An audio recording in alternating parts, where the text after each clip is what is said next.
HyperMac booth, Macworld, and we're going to be showing off some new iPad accessories. Can you kind of walk me through these? Yeah, so we have a series of products that are brand new. If you guys want to come over here right now, I'll show you them. If you want bigger, we can get you bigger. We have the only external hard drive that's available for the iPad.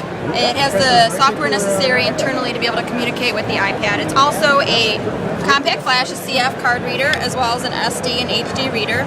Gives you the ability to view JPEG and RAWs as well.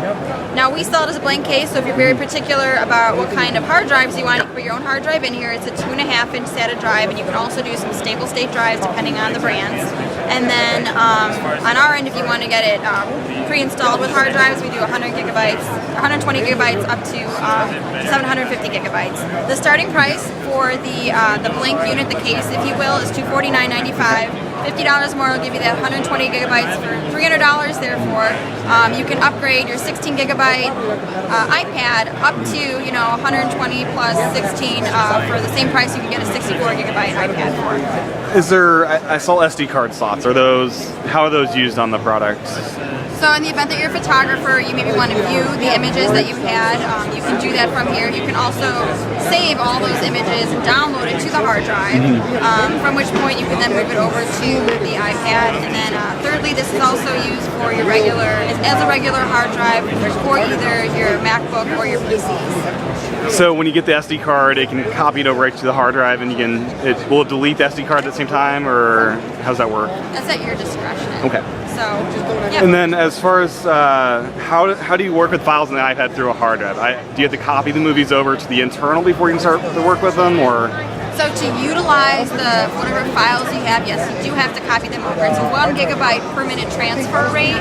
And then I would like to also note that it does interface with the camera connector kit, which you must get from Apple.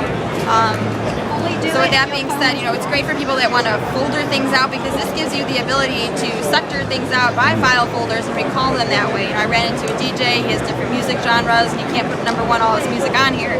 Number two, it's hard for him to find the music. Yeah. So this is a great solution because it does give you that ability as well. And copying files over, I know you can do photos, you can do videos. How do other file formats work? Like, can you do doc, just random files, or is it just the multimedia stuff? So it's any data, any data files, but obviously it has to be compatible with the iPad. So that's your limitations. Everything does get sent to the Photos folder because you are using the camera connector kit. Okay, so every file is able to be sent to the Photos app, and then,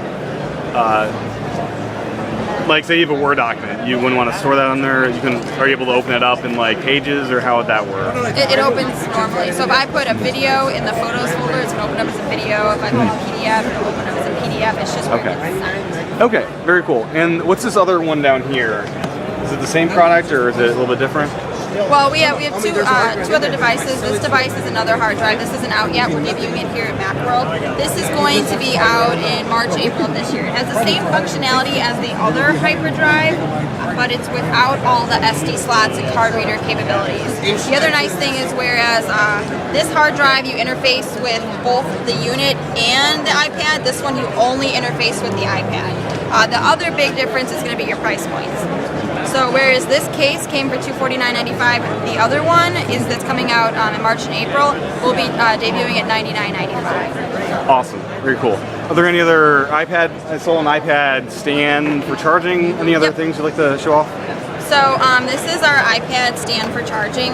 It's a soft touch unit, which is nice. It doesn't have to worry about scratching your iPad up. It's got two different viewing angles.